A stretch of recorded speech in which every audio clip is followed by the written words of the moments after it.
नमस्कार दोस्तों, मैं सतबीर दलाल अपने YouTube के भारत लिंक ग्लोबल चैनल पर आपका स्वागत करता हूं। दोस्तों, आज हमारे साथ हमारे जो मित्र हैं ये हैं परवीन मेहरान जी। परवीन मेहरान जी ने हर फील्ड में बहुत ज्यादा बढ़ चढ़कर काम किया है, चाहे वो डिफेंस का हो, चाहे वो कॉरपोरेट का हो, चाहे वो सोशल सर्विस का हो या कुछ भी काम हो, इन्होंने हर फील्ड में मास्टरी हासिल की है।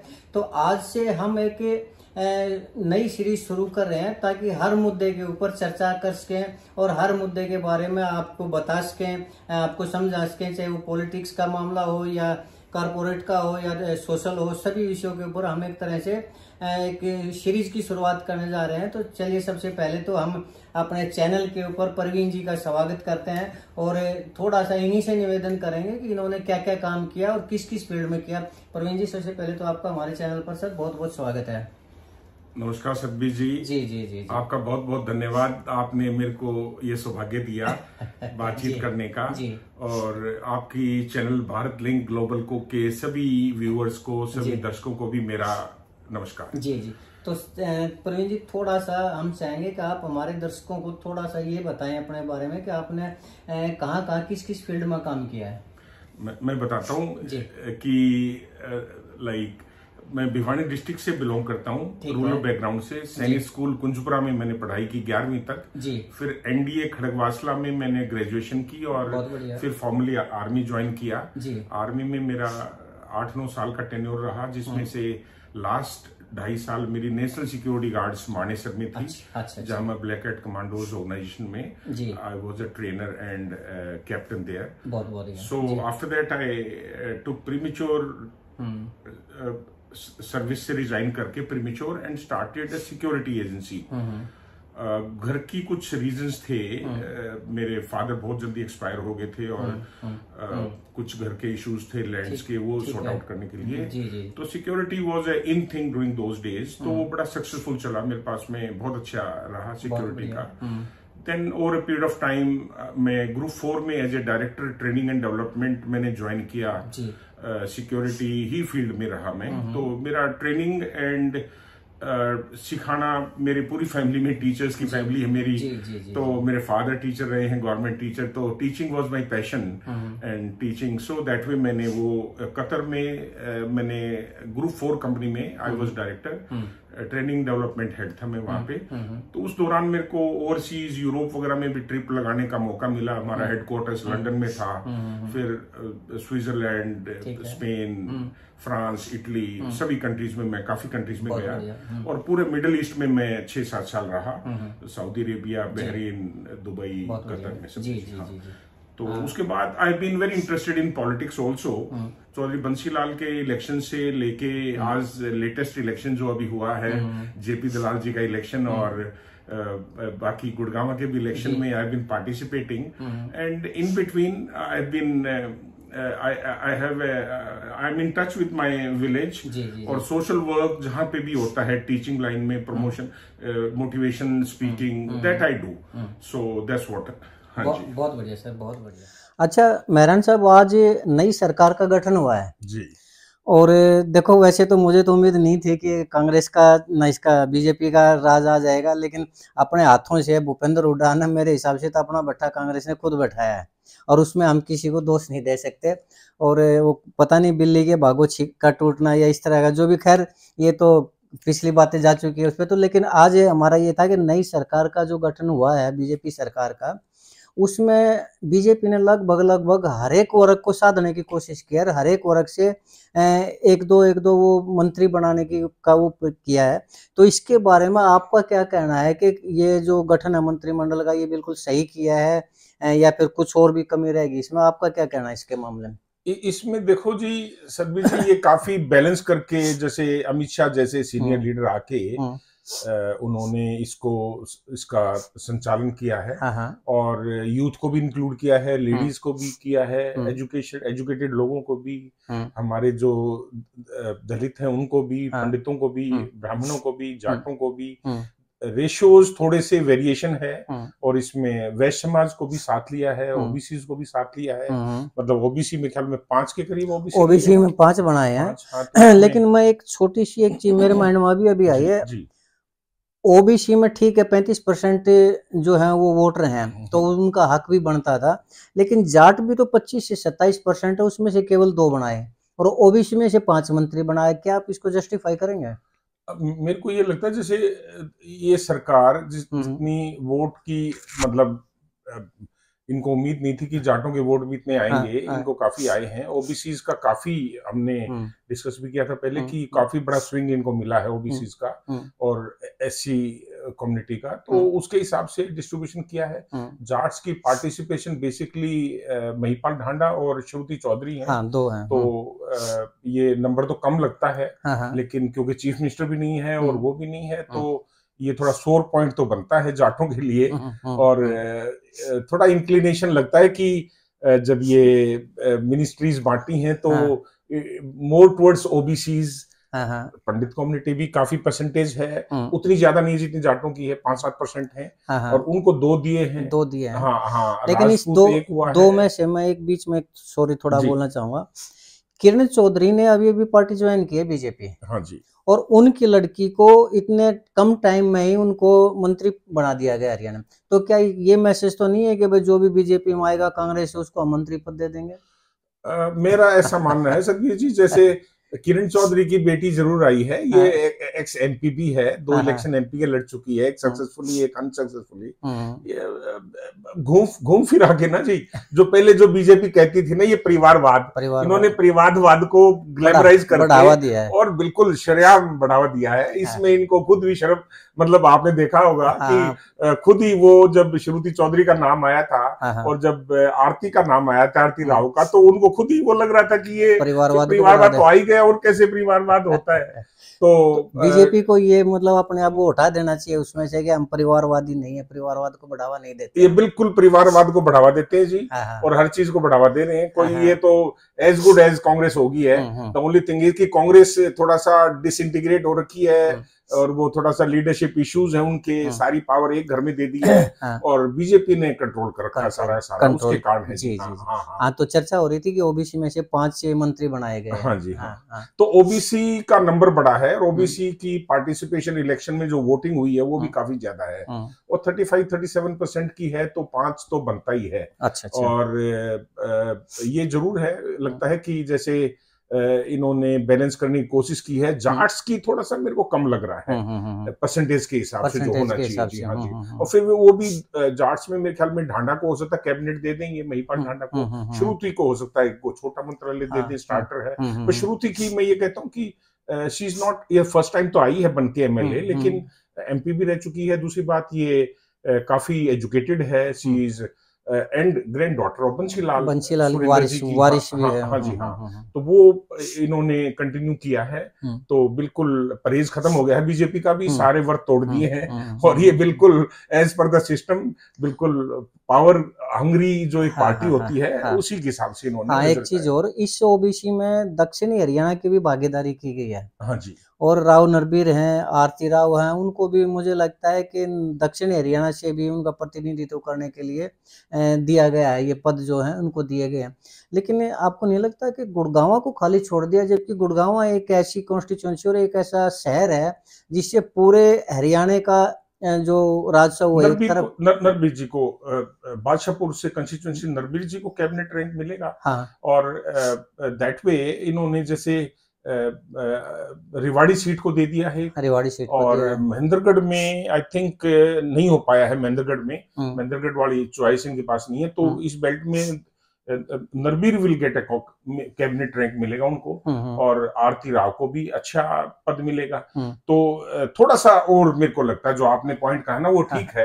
ये बड़ी बेल्ट है, इसमें से 11-12 सीट आई हैं और बहुत ही धमाकेदार राव इंद्रजीत जी का रिजल्ट रहा है और नरबीर जी का रहा है। बड़े अच्छी मार्जिन से इन्होंने जीते हैं, और जो डेवलपमेंट है, जो हरियाणा से जो रेवेन्यू आ रहा है 68-70%, वो सारा इसी बेल्ट से आ रहा है। तो डेवलपमेंट की भी जरूरत भी गुड़गांव में तो बेहिसाब जरूरत है। गुड़गांव में तो आप भी आते रहते हैं, आप देखते हैं कि यहाँ पे तो इनको नरबीर तो एक आधा गुड़गांव का हो गया, बट वी एक्सपेक्ट नरबीर की वो जो गुड़गांव पुराना गुड़गांव कॉन्स्टिट्यूएंसी है उसको भी लुक आफ्टर करें, जहां पे मुकेश शर्मा की जीत हुई है वो भी बीजेपी के ही है, बीजेपी तो दैट वे। और ये खट्टर साहब का तो बड़ा फेवरेट सिटी रहा है हमेशा ही जी। हाँ हाँ काफी डेवलपमेंट भी करवाई है। अच्छा, एक चीज और, हर पार्टी है ना वो बैलेंस बना के रखती है, एक ही लीडर को ज्यादा पावरफुल नहीं बनाती।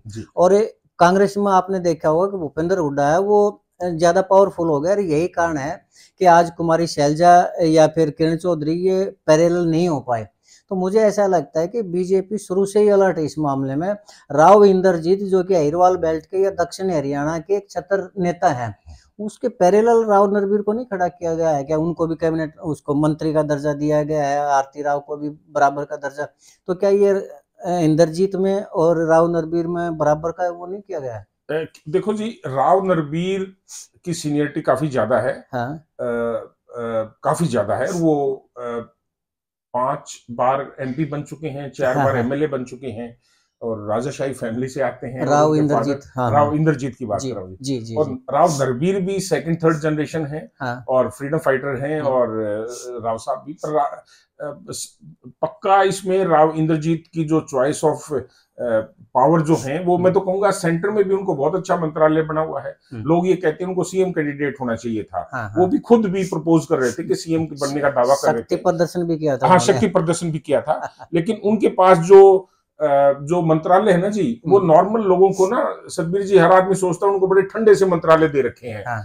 प्लानिंग और statistics, ministry of planning and ministry of statistics और प्रोग्राम इम्प्लीमेंटेशन, ये 3 महकमे राव साहब के पास पहले भी थे, अभी भी हैं, और ये इतने जरूरी हैं। मैं कहता हूं कि एक बड़ा पूरी ऑल इंडिया की, पूरी हिंदुस्तान की जो प्लानिंग होती है जी, उसमें जो इंफ्रास्ट्रक्चर है, जितना इन्वेस्टमेंट और जितना भी अलॉटमेंट ऑफ फंड्स है, वो सारा राव साहब प्लानिंग करते हैं, और उसी के हिसाब से वो फंड्स अलॉट होते हैं, और उसी के हिसाब से उनको इम्प्लीमेंटेशन होते हैं। तो पूरे के पूरे डिपार्टमेंट उनके पास है। तो मेरे हिसाब से वो बहुत पावरफुल है।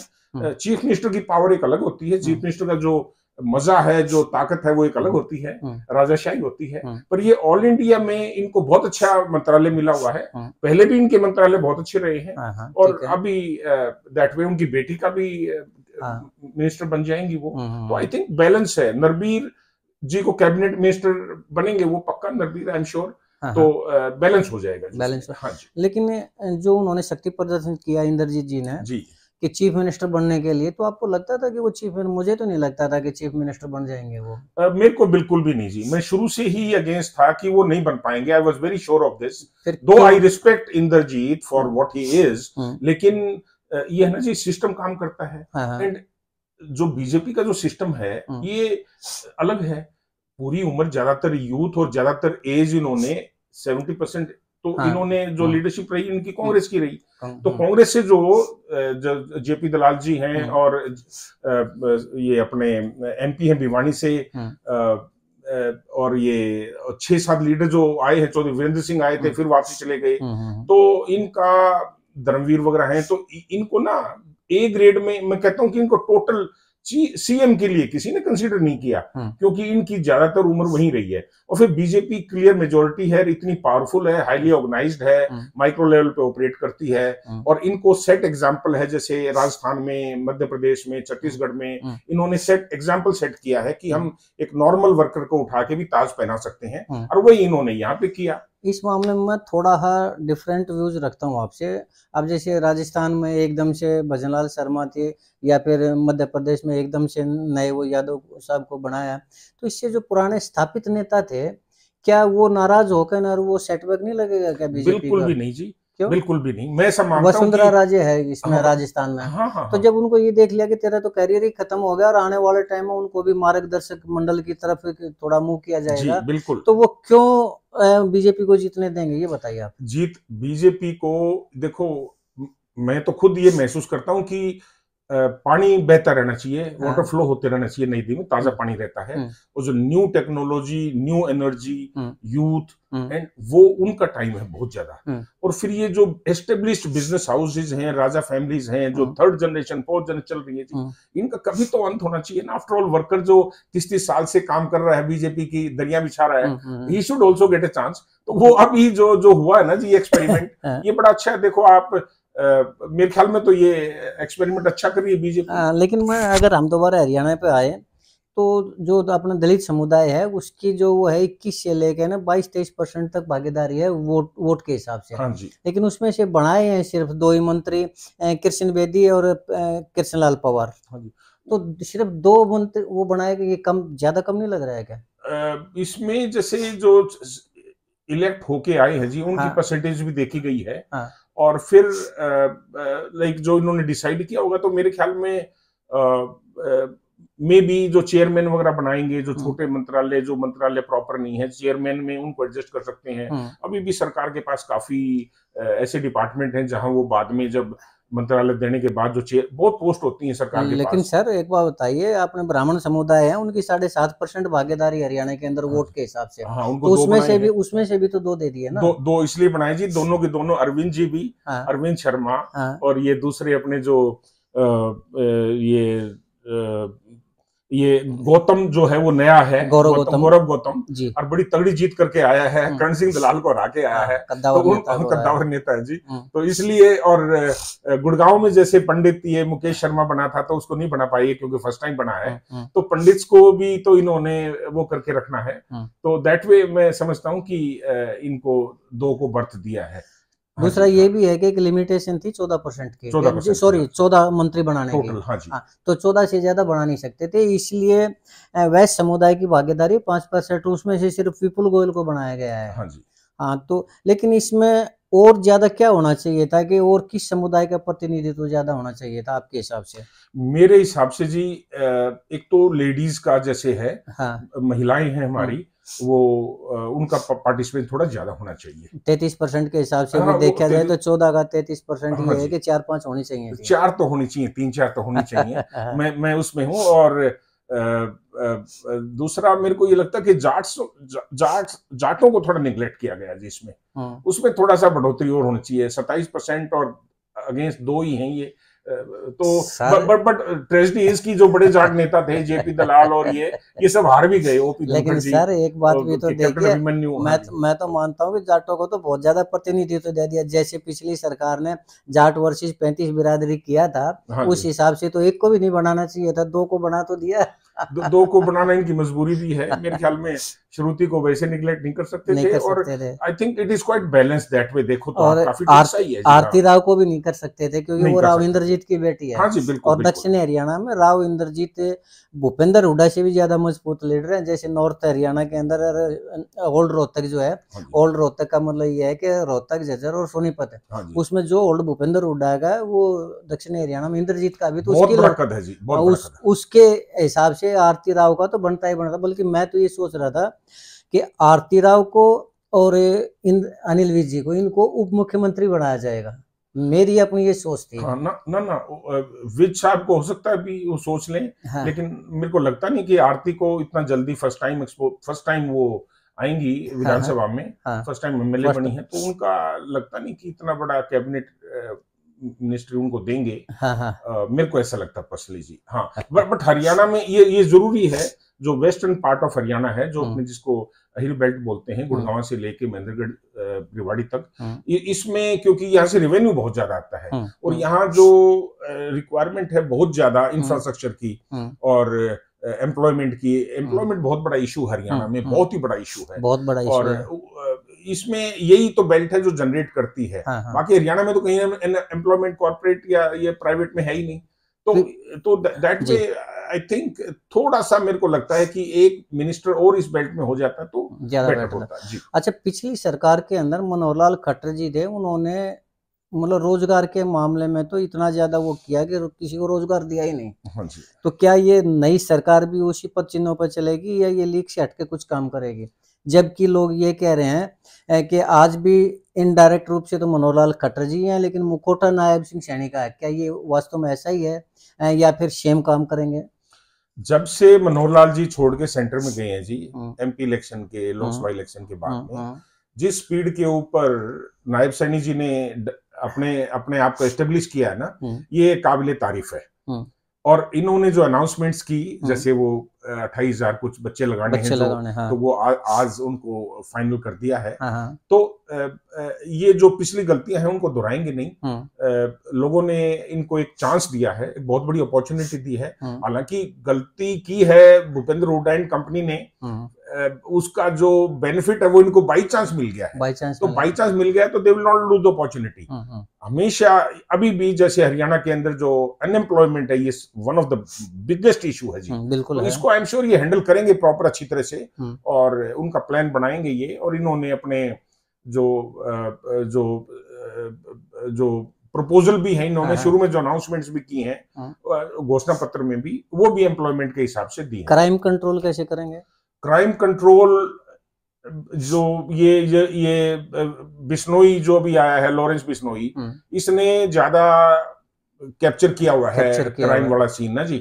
बाकी हरियाणा बड़ा पीसफुल स्टेट है। हरियाणा की जो पुलिस है वो बड़ी एक्टिव है, और हरियाणा के जो लोग हैं ना वो खुद ही बहुत ज्यादा स्ट्रांग और बड़े सेल्फ डिफेंडिंग है। और क्राइम अपने यहाँ जो ऑर्गेनाइज क्राइम है ना जी, जो बॉम्बे वगैरह में होता है या जो इटली में होता था पहले, और जो बाकी पार्ट ऑफ द वर्ल्ड होता है, वो हरियाणा में नहीं है। हरियाणा के लोग जागरूक हैं, फौजी बैकग्राउंड है, फार्मर हैं, और बहुत ज्यादा स्ट्रांग हैं।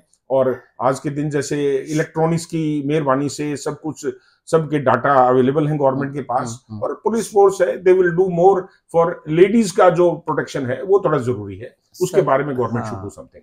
लेडीज का तो बिल्कुल छीना झपटी जैसी, ये रेप की इस तरह की घटनाएं होती रहती हैं, उनको तो सुरक्षा की जरूरत है ही है सर, इसमें कोई दो राय नहीं है। लेकिन पिछली सरकार में ये था कि पुलिस के अंदर जैसे ये होमगार्ड के जवान 20-20 हज़ार के होमगार्ड के जवान, या पीएसओ 18-18 हज़ार के, क्या वर्तमान सरकार उन नीतियों को लागू रखेगी या रेगुलर पुलिस की भर्ती करेगी ताकि क्राइम को कंट्रोल किया जा सके? आपको क्या लगता है?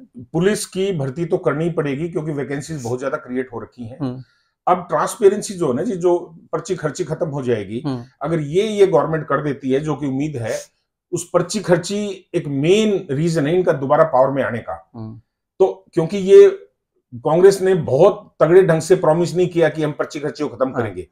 अगर जैसे नॉर्मल एम्प्लॉयमेंट में, अगर पुलिस में भी ये बहुत ही स्ट्रांगली, बड़े अच्छे वेल ट्रेन्ड और बहुत प्रॉपर एग्जाम देके, साइकोलॉजी टेस्ट लेके और फिजिकल टेस्ट लेके अगर पुलिस फोर्स को एनफोर्स करेंगे और भर्तियां पूरी करेंगे और उनको इक्विपमेंट देंगे सिक्योर करने के लिए, इक्विपमेंट की भी जरूरत होती है, जी, और ट्रेनिंग देंगे बहुत हाई लेवल की, बहुत अच्छे लेवल की, तो आई एम श्योर दैट वो हो जाएगा। उम्मीद करते हैं सर ऐसा ही हो, क्योंकि अभी तो आज शपथ ग्रहण समारोह है, आज शपथ ली है, अभी तो किस मंत्री को कौन से विभाग दिए जाएंगे वो भी नहीं डिवाइड किए गए हैं।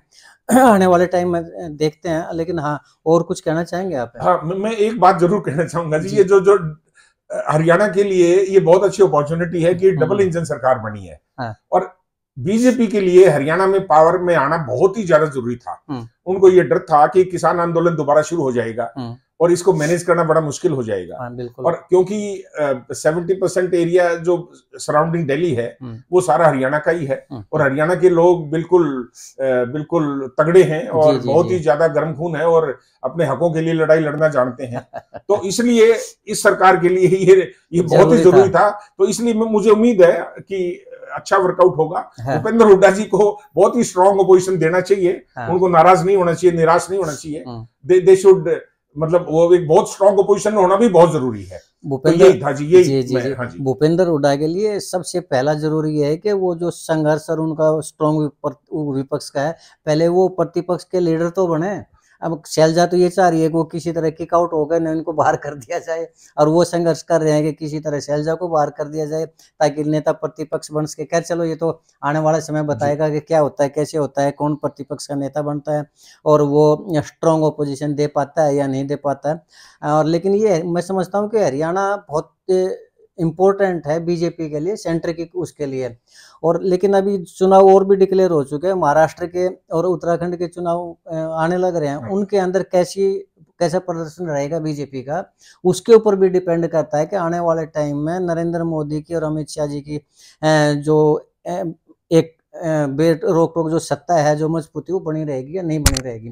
खैर चलिए, आज तो देखते हैं आने वाले टाइम में सरकार कैसी रहेगी, क्या रहेगी, कैसा काम करती है, पिछली सरकार के पचिन्हों पे ही चलती है या नायब सैनी लीग से हटके कुछ कर पाते हैं, तो ये तो आने वाला समय बताएगा सर। तो आज के लिए तो हम चाहेंगे कि इतना ही है, बाकी जैसा सरकार चाहे, जैसा पब्लिक की जो उम्मीदें हैं, हम तो यही वो करेंगे कि उसके ऊपर खरी उतरे। आप नायब सैनी जी को बेस्ट विशेस दे दो। बेस्ट विश हम तो यही कहेंगे, हम बेस्ट विशेस देते हैं जी। अगर जो मनोहर लाल खट्टर जी के उसमें सर जो पब्लिक थोड़ी नाराज सी हुई थी, उम्मीद है कि नायब सैनी जी पब्लिक को एक अच्छा सुशासन देंगे, अच्छा राज देंगे। तो शुभकामनाएं नायब सैनी जी को और नई सरकार को भी शुभकामनाएं, और इसके साथ ही आपको भी शुभकामनाएं कि आपने इतने अच्छे विचार जो है आज हमारी जो शुरुआत हुई है एक नई सीरीज की, नई उसकी मिलजुल के काम करने की, तो उसके लिए हम आपको भी शुभकामनाएं देते हैं। तो दोस्तों, आपको हमारा ये वीडियो कैसा लगा आप जरूर कमेंट करके बताएं, और अगर आपको अच्छा लगा है तो लाइक करें, शेयर करें। दोस्तों, हमारे चैनल को कमेंट्स जरूर दें, कमेंट्स दो आप, फिर हम उनका जवाब भी देंगे सभी को पढ़ के। जी। तो हम विशेष निवेदन दोनों की तरफ से है कि सब्सक्राइब जरूर करें हमारे। जी प्लीज। इसके साथ ही एक बार फिर से बहुत बहुत शुक्रिया आपका। नमस्कार, जय हिंद, जय भारत।